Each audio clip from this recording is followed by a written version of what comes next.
You think you can waltz in here with your 2-year personal project gap and tell me how to run a billion-dollar company? Don't make me laugh. The words, razor sharp and tinged with condescension, still rang in Eleanor Vance's ears, drilling into her self-esteem like a merciless drill. Outside, the New York April afternoon sun gilded the skyscrapers, casting glinting streaks of light through the enormous glass windows of the Thorn Industries CEO's office, a powerful space decorated in dark walnut and cold metal, belying wealth and dominance. But inside Eleanor, an undercurrent of anger was brewing, simmering resentment at the contemptuous attitude of Julian Thorn, the young CEO with sleek black hair and icy blue eyes, who had just so bluntly crushed her hopes with a smirk and contemptuous words. The air in the opulent conference room of Thorn Industries, located on the 45th floor of a Manhattan skyscraper, was thick enough to cut with a knife. Julian Thorn, the young and ambitious CEO of the technology conglomerate, had just finished a presentation to a panel of key investors, updating them on the company's business and future plans. Cold sweat beaded on his forehead, despite the air conditioning running at full blast. The faces of the powerful men and women seated around the long mahogany table were not encouraging. The skeptical, razor-sharp questions were being thrown in succession. The company's stock had fallen 15% in the past quarter, a number that could not be ignored. Worse, a $50 million strategic project, codenamed Phoenix, had just been officially declared a failure, causing disappointment and unpleasant whispers in the financial world. Julian tried to maintain his professional composure, but inside, his stomach was churning. He knew he was losing the trust of those who had bet hundreds of millions of dollars on his vision and leadership. The icy gaze of Mr. Harrison, his most senior and vocal investor, made Julian feel as if the burden on his shoulders had multiplied. "Mr. Thorn," Mr. Harrison said, his voice steady but heavy. "This report, frankly, is not optimistic. Project Phoenix was a costly mistake. Our market share in the cloud is being eaten away by Rourke Innovations. We need a reason, a really compelling reason, to continue to put our faith in Thorn Industries." Julian took a deep breath, preparing for another round of rebuttal, trying to salvage what little confidence he had left. He glanced quickly at Sarah Chen, his young and diligent assistant, who was sitting in a corner of the room, her face also filled with worry. Just then, a woman's voice, calm but powerful, cut through the tense silence. Ladies and gentlemen, all eyes, including Julian's, turned to the person who had just spoken. It was Eleanor Vance, 37, who had been vaguely introduced as interim strategic advisor. Julian frowned slightly, a trace of annoyance in his eyes. What was she doing? He had reluctantly agreed to let Eleanor attend this meeting at the somewhat forced suggestion of Mr. Albright, a member of the board. But he had not expected her to speak up, especially at such a sensitive time. Eleanor's position in the company, in Julian's view, was a stopgap measure, a mere concession. Eleanor stood tall, looking confident and professional in her well-fitted navy suit. Her chestnut brown hair was pulled back into a bun, revealing a smart forehead and sharp eyes. She scanned the room, her gaze lingering on Mr. Harrison for a moment before continuing. "I understand everyone's concerns about Thorn Industries' recent performance, especially regarding the recent investment in the Phoenix project." Her first words were nothing special, but her clear voice and calm demeanor made everyone pay attention. Julian held his breath, a mixture of unease and curiosity rising. What was she going to say to ruin things further? Or was there something worth hearing? Eleanor continued, her voice still calm, but this time, there was an unshakable certainty in it, her eyes fixed on Mr. Harrison. In fact, what Mr. Thorn's report failed to emphasize enough is that this decline is not a failure, but a deliberate, strategic repositioning, retreating from a market segment that was gradually becoming saturated in preparation for a leap into the entirely new Y-Tech market, where we have a unique first-mover advantage. Silence fell over the room. Investors looked at each other, their initial skeptical frowns replaced by curiosity, even a little astonishment. Julian was stunned. Strategic repositioning. Y-Tech unique first-mover advantage. These phrases had never come up in any of his discussions with Eleanor about this presentation. Where had she gotten that information? Or was this just a desperate attempt to impress Eleanor seemed oblivious to the scrutiny? Her eyes flashed with an almost defiant confidence. She was about to say her third sentence, a slight smile playing across her lips. And what that advantage is, you will soon see. The story seemed like a film that was paused at the most dramatic moment. How could Eleanor Vance, a person who was almost invisible to the young CEO, stand in the middle of this powerful conference room? And more importantly, what happened before that brought her to this decisive moment? 2 months ago, Eleanor Vance stepped out of the glass elevator of the Thorne Industries building and took a deep breath to calm herself. Today was the day of her interview for the Chief Strategy Officer position, a position she believed she was perfectly qualified for.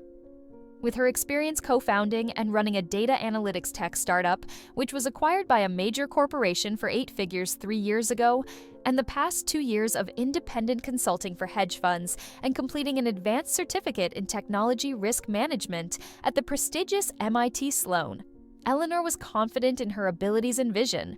Those 2 years, while not working full-time for a major corporation, had given her diverse experiences and fresh perspectives. Julian Thorne's office was on the top floor, with a panoramic view of New York City. It was luxurious, modern, and somewhat cold, just like Eleanor's first impression of the young CEO from the articles she had read. Julian's assistant, Sarah Chen, a lively young woman with a friendly smile, led Eleanor into the room. Julian Thorne was sitting behind a large walnut desk, looking younger than his 39 years, with his thick, neatly trimmed black hair and an expensive Italian suit that hugged his well-proportioned figure. He looked up as Eleanor entered, a perfunctory nod in greeting. "Mrs. Vance, please sit down." His voice was low and somewhat impatient. Eleanor sat down in the chair opposite, placing her leather briefcase containing her files on the table. Julian glanced at Eleanor's resume, which was already on the table, his brows furrowed. Then he looked up, a half-smile flickering across his face, one that Eleanor found a little patronizing. "Ms. Vance, your track record at your old startup, Innovatech Solutions, was impressive. Selling it for that price shows you have a business mind. But then..." He paused, his index finger tapping the 2 years of freelance work and extracurricular section of his resume, 2 years of personal projects and professional development. Could you elaborate? With the rapid pace of the tech industry, 2 years can be considered a very long time. "Don't you think you missed a beat?" Eleanor sensed the sarcasm in the question. She kept her voice calm and professional. "Mr. Thorne, I didn't miss a beat during those 2 years. I developed and successfully deployed a market risk analysis algorithm for a Silicon Valley private equity fund, which confirmed that the algorithm helped them increase their portfolio performance by 18% in the first year, equivalent to a net return of approximately $1.5 million. At the same time, as noted in my resume, I completed an advanced certificate in technology risk management at MIT Sloan, where I was exposed to the latest research and technology. I believe that this experience and knowledge has sharpened my ability to contribute to Thorne Industries, rather than being a silence." She deliberately emphasized the numbers and specific results, hoping to impress. Julian leaned back in his chair, his hands clasped together on the table. The faint smile remained. $1.5 million. That might be impressive on the scale of a personal consulting project.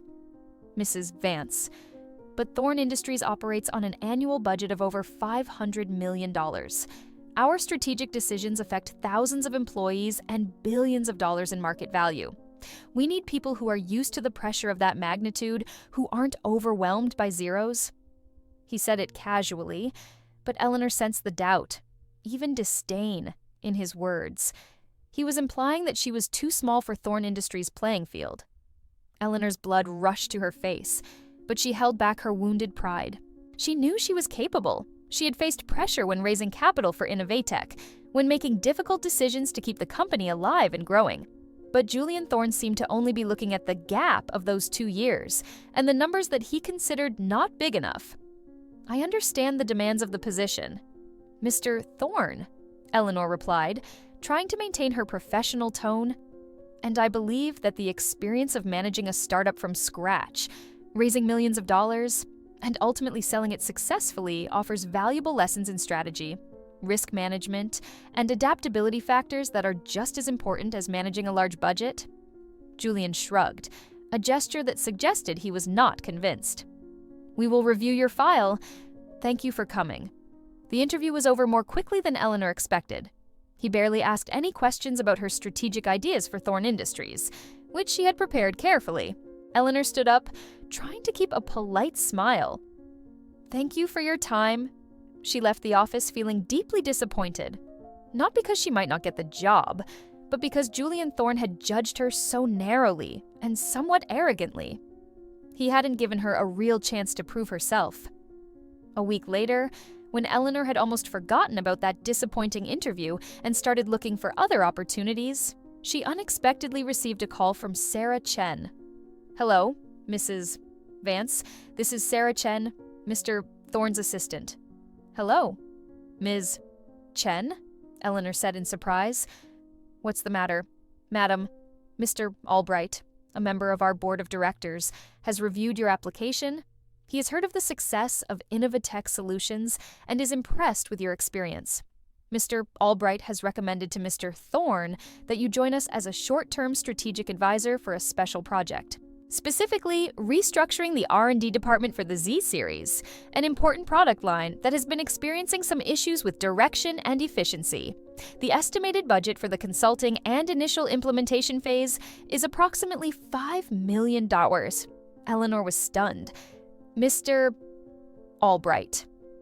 She vaguely remembered an angel investor named Albright expressing interest in Innovatech early on, though they ultimately did not work out. This was an unexpected opportunity. While not the CIO position she had been aiming for, it was still a way into Thorn Industries, and more importantly, to prove her worth. Mr. Thorn has agreed to the proposal. Sarah continued. If you are interested, we can arrange a meeting to discuss it in more detail. Eleanor did not hesitate. I am very interested. Ms. Chen, thank you for informing me.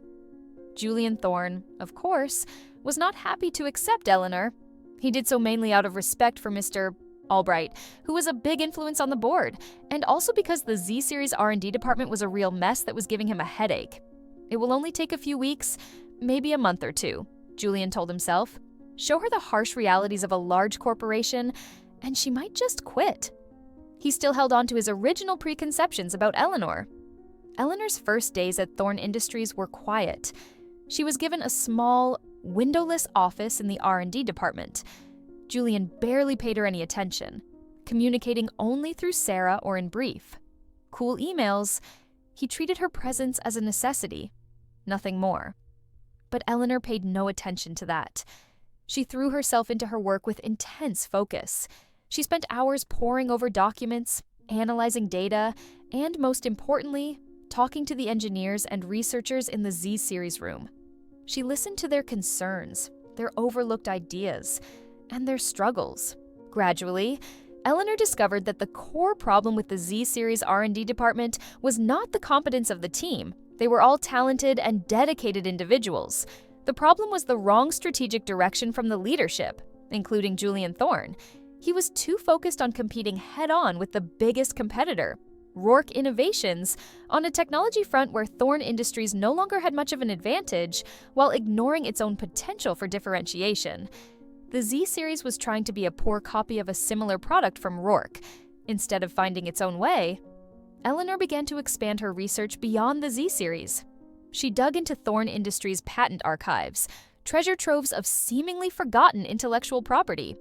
She analyzed emerging technology trends, potential niches that Thorn Industries could exploit, and then she founded a series of patents related to a breakthrough technology she called Y-Tech, an area that Rourke Innovations had never touched, and in which Thorn Industries held important building blocks. Meanwhile, Thorn Industries' overall business situation is becoming increasingly difficult. Investor pressure on Julian is mounting. A crucial board meeting is scheduled for Julian to present a plan to save the company. during an internal preparatory meeting for that presentation, as Julian was presenting slides filled with bleak numbers and boring defense strategies. Eleanor, after days of silent observation, boldly made a few counter-arguments. She pointed out the points that Julian had overlooked, the opportunities hidden in the current difficulties, and gave a glimpse of Y-Tech's potential based on the company's existing patents. Julian initially dismissed her comments, annoyed by the untimely interruption. But some of the figures Eleanor presented about the potential size of the Y-Tech market and the competitive advantage Thorne Industries might possess gave him pause. While he didn't fully believe them, the numbers were weighty enough to instill a sense of curiosity in him. Mr. Albright, somehow privy to Eleanor's ideas, called Julian directly. "Julian," he said, "I hear Ms. Vance has some interesting ideas.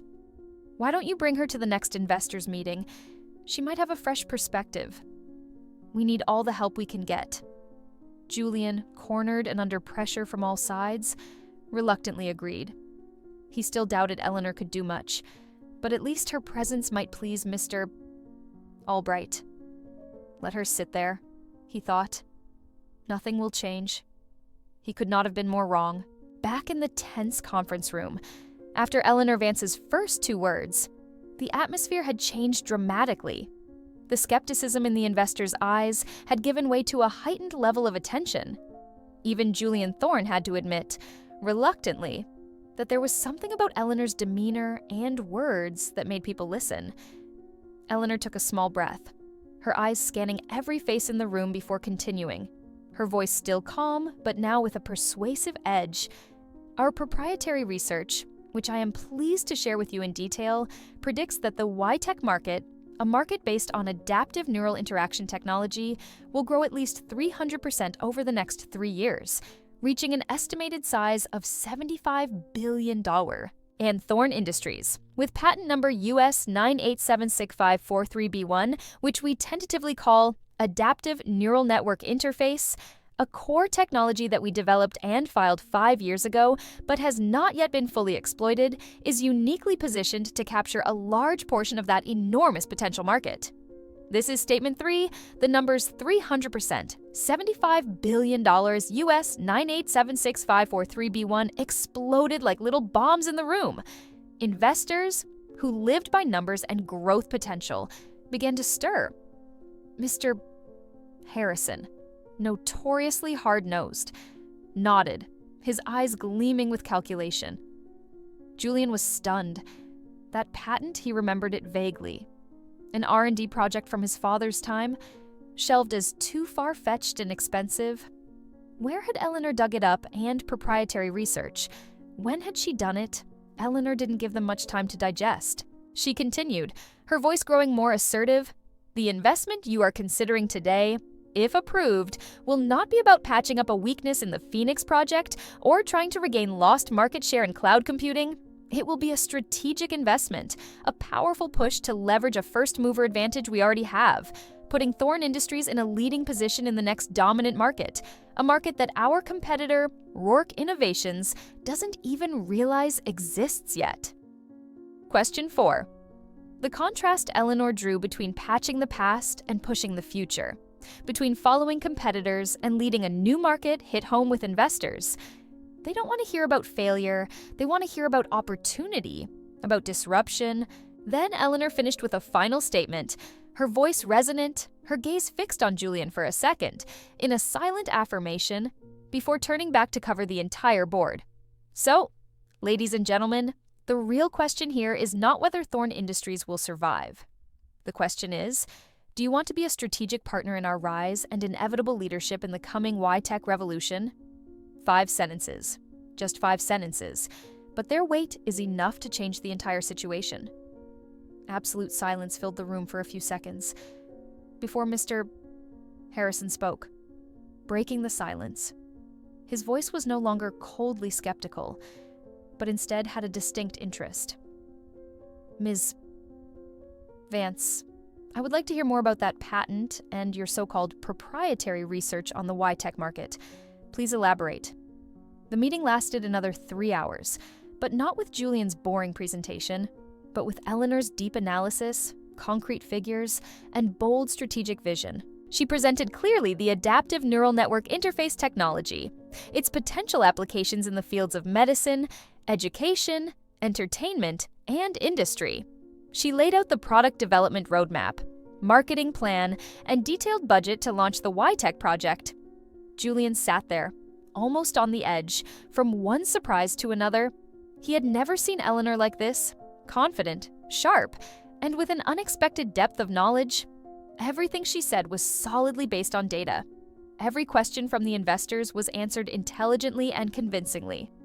Finally, when the meeting ended, the investors not only agreed to continue investing, but also decided to increase another $20 million specifically for the development of the Y-Tech project. Their only condition, Eleanor Vance must be directly in charge of this project. After the investors had left, their faces glowing with praise for Thorne Industries' rising star, Julian and Eleanor were left alone in the conference room. Julian stood up and walked to the window, looking out at the busy traffic below.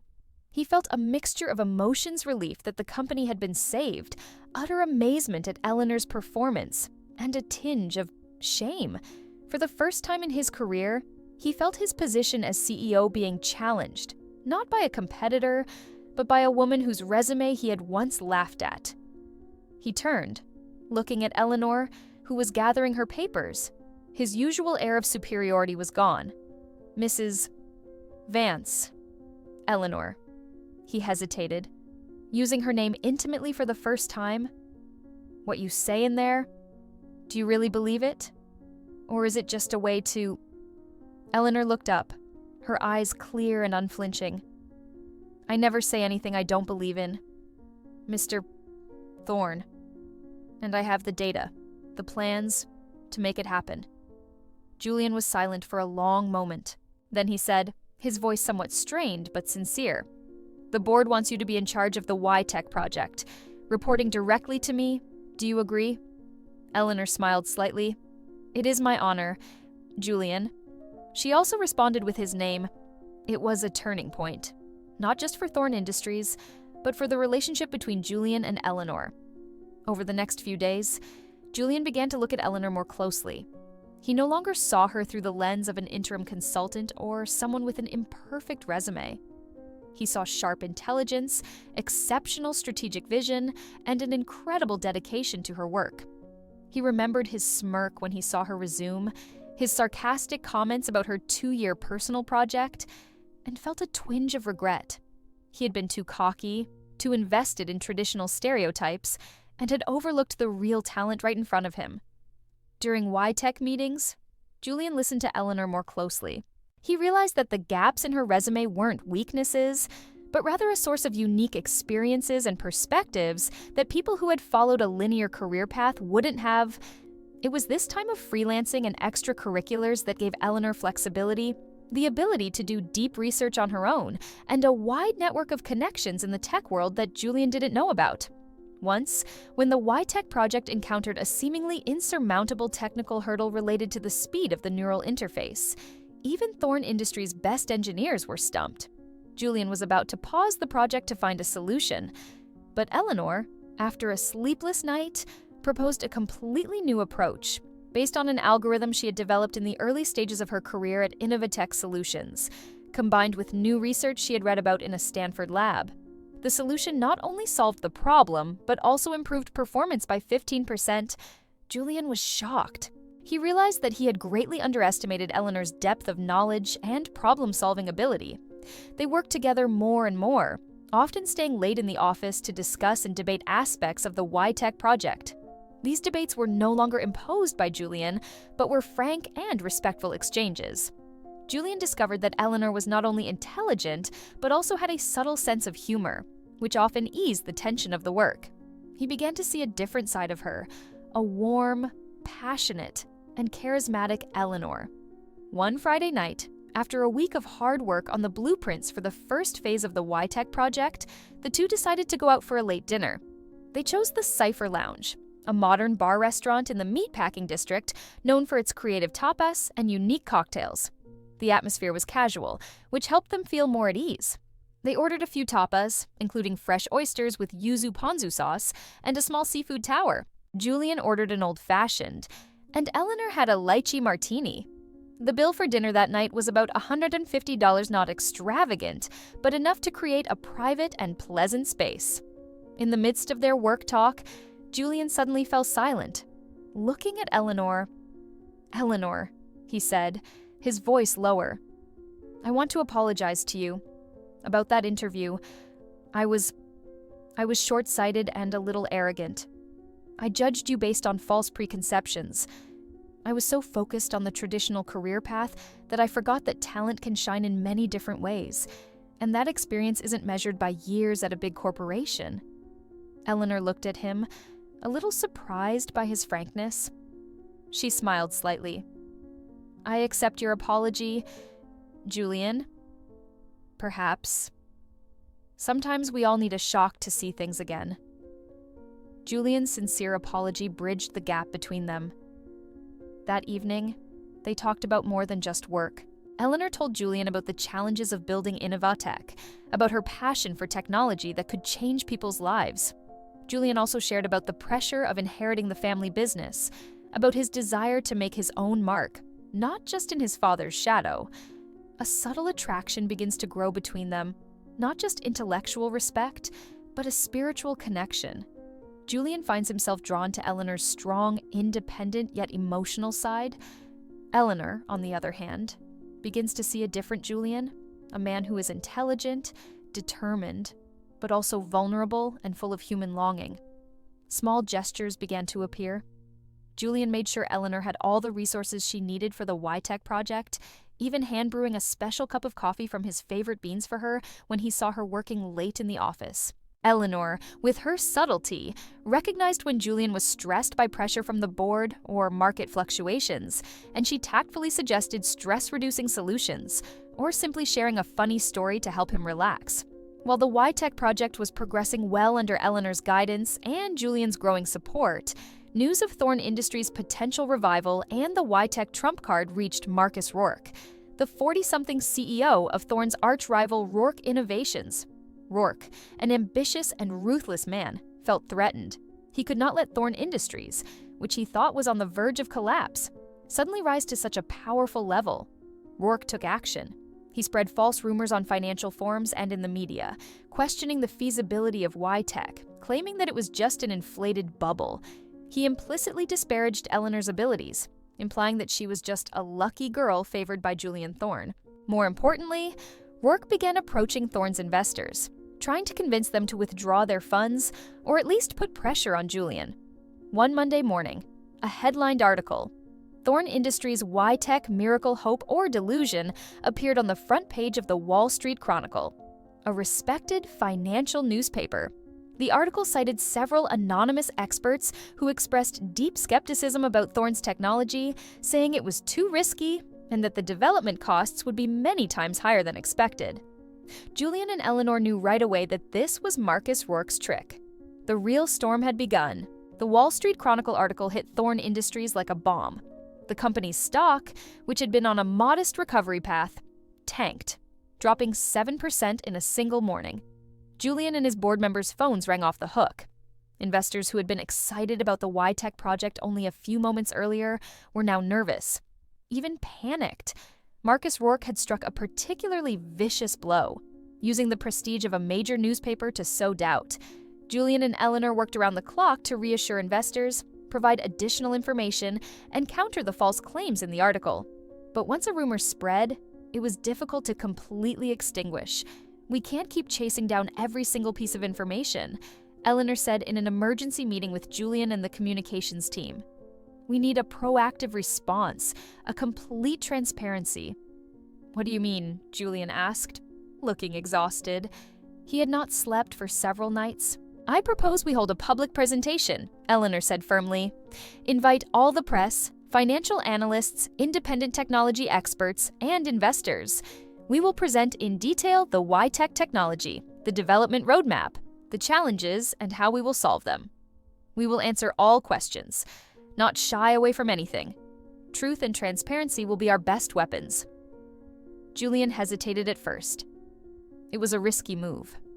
If the presentation failed, or if there were any mistakes, It would only make things worse. But looking at the confidence and determination in Eleanor's eyes, he felt reassured. He had doubted her before, and he had been wrong. This time, he decided to put his full trust in her. "Okay," Julian said. "We'll do it your way. Get everything ready."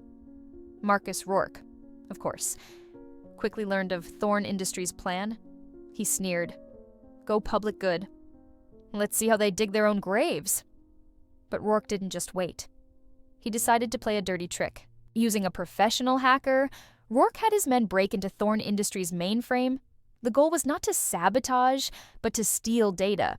They had obtained a portion of the YTech project's preliminary technical data, early sketches, incomplete test results, and most importantly, internal notes about potential risks and technical problems that needed to be fixed. Rourke and his team quickly rehashed the data, edited it, added falsified analysis, and released it to a handful of prominent but unverified tech bloggers. The message was, Thorn's YTech was unstable, cost more than they claimed, and could even be dangerous to users. This time, Rourke's blow was even more severe. The leaked data looked more real than the baseless rumors. Julian and Eleanor faced the risk of the YTech project being completely stalled. Investor confidence, already fragile, was now in danger of collapsing. There were even rumors that Rourke Innovations was preparing a low-cost takeover offer for Thorn Industries, taking advantage of the chaos. "He's so mean," Julian slammed his fist down on his office desk, anger turning his face red. "He doesn't just want to beat us. He wants to destroy us." Eleanor, shocked and angry as well, tried to stay calm. She looked at the leaked documents Rourke had released, searching for a weakness, an opening. "Julian, calm down," she said. "Anger won't solve anything. We need to think." In the midst of the stress, when everything seemed to be going against them, Eleanor suddenly remembered a tiny detail from years ago, when she was consulting for startups. She vaguely remembered a scandal involving Rourke Innovations and a small tech company called Novatech Solutions, a name coincidentally similar to her old startup. Novatech had sued Rourke for intellectual property theft, but the case was settled amicably and quickly forgotten.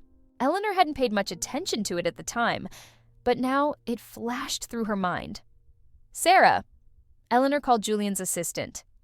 "Could you please find me all the information you can about a company called Novatech Solutions and any connection they had with Rourke Innovations going back 5 to 7 years?" While Thorn Industries' legal team began quietly investigating that direction, Eleanor focused on analyzing the data Rourke had released. She realized something important. It was a very old test version of the YTech project. From the early stages when she had first taken over, many of the problems had long since been resolved. And more importantly, she discovered that several of the leaks had been deliberately edited, numbers subtly altered to make the problem seem more serious than it actually was. She had proof that Rourke had manipulated the data. "We can turn this around," Eleanor told Julian, her voice filled with determination. "The public presentation will still go ahead as planned. And that will be where we expose Marcus Rourke." On the day of the presentation, the atmosphere at New York's largest convention center was as tense as a bowstring. Hundreds of journalists, analysts, technology experts, and investors were present. Marcus Rourke also appeared with dignity, sitting in the front row of VIP seats, his face full of complacency, like a fox waiting for a chicken to fall into a trap. Julian opened the presentation, his voice a little shaky at first, but quickly regaining his confidence. He talked about the challenges Thorn Industries had faced and the importance of innovation. Then he introduced Eleanor Vance, the chief architect of the YTech project and the future of Thorn Industries. Eleanor took the stage, calm and composed. She didn't jump straight into defending her technology. Instead, she began by acknowledging the risks and challenges of any disruptive technology project. She talked about the importance of transparency and accountability. Then she slowly presented YTech, the progress it had made, its clear development roadmap, and its rigorous risk controls.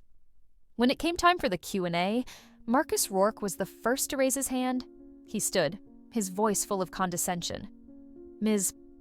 Vance, I was impressed with your upbeat presentation. However, there have been recent leaks that indicate Thorn Industries' YTech technology has serious reliability and cost issues. Can you explain what this data is?" He emphasized the word data to imply its authenticity. That was the moment Eleanor had been waiting for. She smiled. "Thank you for the question, Mr. Rourke. It is true that there has been some information circulating recently, and we have been analyzing that information very carefully." Eleanor projected onto the large screen behind the documents Rourke had released. "Here is what you saw. And it does look disturbing." Then she showed another set of documents side by side. "Here, ladies and gentlemen, is the original, complete, and accurate version of the data from our system, recorded with timestamps and unforgeable digital signatures. As you can see, many of the issues mentioned in the leaked data actually belonged to the initial testing phase and have been fully fixed by us. More importantly, Eleanor pointed to several obvious differences between the two sets of documents. We have evidence that the leaked data was deliberately edited. The numbers were maliciously changed to distort the truth and cause confusion. The whole room was in an uproar. Marcus Rourke's face changed color. But Eleanor wasn't done yet. "Ladies and gentlemen, data theft and manipulation is deeply unethical and illegal. But perhaps we shouldn't be too surprised that it comes from a company with a history of unfair competition." She gestured, and the big screen showed David Miller, CEO of Novatech Solutions, connecting via video call from California. "Mr. Miller," Eleanor said, "could you tell us about Novatech Solutions' experience with Rourke Innovations a few years ago?" Mr. Miller, looking grim, recounted how Rourke Innovations approached his company with a partnership proposal, then stole their core designs and ideas to create a competing product, driving Novatech to the brink of bankruptcy. Rourke later settled the lawsuit for a large sum, with Novatech agreeing to keep quiet. "But today," Mr. Miller said, "I can't stay silent when I see them using the same tactics against another company. The evidence was too clear, the testimony too strong." Marcus Rourke's face turned pale. He stood up abruptly, stammered a few meaningless words of protest, then angrily stormed out of the auditorium in front of hundreds of reporters and their cameras. It was a miserable and humiliating defeat. Thorne Industries' presentation was a huge success. Investors were blown away, not only by YTech, but also by Eleanor and Julian's integrity and character.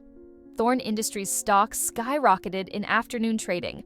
Articles followed, praising Thorne Industries' transparency and vision, while condemning Rourke Innovations' dirty competitive practices. Marcus Rourke and his company faced a serious reputational crisis. That evening, in Julian's large office, it was just him and Eleanor. The lights of New York City shimmered magically outside the large glass windows. The air was quiet, except for the sound of both of their relieved breaths. Julian poured 2 glasses of fine cognac, handing one to Eleanor. "Congratulations," he said, his voice sincere. "You didn't just save the company, you made me look at myself. I was too arrogant, too rigid, and almost lost it all." Eleanor smiled, taking the glass. "We've been through this together. Julian, you put your faith in a bold plan, in a man you once laughed at." She didn't mean it as a rebuke, just a gentle reminder. Julian stepped closer, gently taking her hand. His eyes were filled with admiration, and more than that, a deep affection he no longer wanted to hide. "The day I laughed at your CV, I could not have imagined this. You are the best thing that has ever happened to Thorne Industries, and to me." Without another word, he leaned down and kissed her. A passionate, intense kiss that erased all doubts and distances. It was a kiss of victory, of understanding, and of a love that had been tested through storms. Julian thought to himself, Eleanor's 5 words that day not only saved the company, but also opened his eyes, changed his life. He had found not only an excellent business partner, but also the woman of his life. A year passed quickly. Under the co-leadership of CEO Julian Thorne, now 40, and COO Eleanor Vance, 38, Thorne Industries has not only revived, but also emerged as a true force in the YTech field. The Adaptive Neural Interface project has been a huge success, receiving praise from experts and consumers. Its applications in medicine, helping to rehabilitate stroke patients, and in education, creating personalized interactive learning methods, have brought positive changes to society. Thorne Industries' revenue has grown dramatically, adding $150 million in the first year of operating the Y-Tech product line, far exceeding all expectations. The company's stock price has reached a record high. Rourke Innovations, on the other hand, faced severe consequences from the scandal. Its reputation plummeted, investors fled, and many talented people left. Marcus Rourke eventually resigned as CEO, leaving a mess for his successor. Eleanor and Julian are now not only business partners, but also a much-admired couple in New York's business community. Their love, born of mutual respect and intellectual admiration, has only deepened and strengthened through the challenges they have faced together. They have proven that the combination of a decisive, visionary CEO and a smart, astute COO can create miracles. That evening, they were in Julian's luxurious Tribeca penthouse, which had become their shared home. From the large balcony, they had a panoramic view of the Hudson River and the twinkling lights of the city that never sleeps. They were planning a weekend getaway to a historic mansion in the Hamptons that Julian had rented for $5,000 to celebrate the one-year anniversary of Y-Tech going public and the one-year anniversary of their relationship. Eleanor, in a jade silk dress, was leaning her head on Julian's shoulder, holding a glass of Dom Perignon vintage champagne, a congratulatory gift from Mr. Harrison. She was talking passionately about her idea to expand a charity funded by Thorne Industries that provides free Y-Tech technology to disadvantaged children with learning disabilities. Julian listened, his eyes fondly looking at his woman. He wrapped his arms around her waist. "I still can't believe that one day you're sitting here. My COO, the one who saved an entire corporation, and most importantly, the woman I love the most in my life." Eleanor looked up, smiling mischievously. "Luckily, your intelligence eventually won out over your initial arrogance. Otherwise, I would be working as COO for some rival company right now." Julian laughed, leaning down to kiss her forehead. "Don't ever bring up that stupid mistake of mine again. I learned my lesson." He tightened his grip. "Your 2 years of personal projects have truly made the extraordinary Eleanor Vance." They raised their glasses together. The silver moonlight shone down, reflecting off the river. In the distance, the skyscrapers were still lit up, evidence of a city always on the move, always looking for new opportunities. Eleanor and Julian's story is a testament to never judging others by appearances or temporary prejudices. True talent and value can be hidden in unexpected places, and sometimes an imperfect CV hides an extraordinary person. Love and happiness can come at any stage of life, especially when it is built on a solid foundation of understanding, respect, and overcoming adversity together. Resilience, wisdom, and the courage to believe in yourself and others will always be rewarded. And sometimes, just 5 words at the right time, in the right place, from a person with enough courage and vision, can change a fate, the fate of a company, and the fate of 2 people. Thank you for taking the time to listen to this story. If you love this story, don't forget to click like to support the channel. Share this story with family and friends, and subscribe to the channel so you don't miss any stories.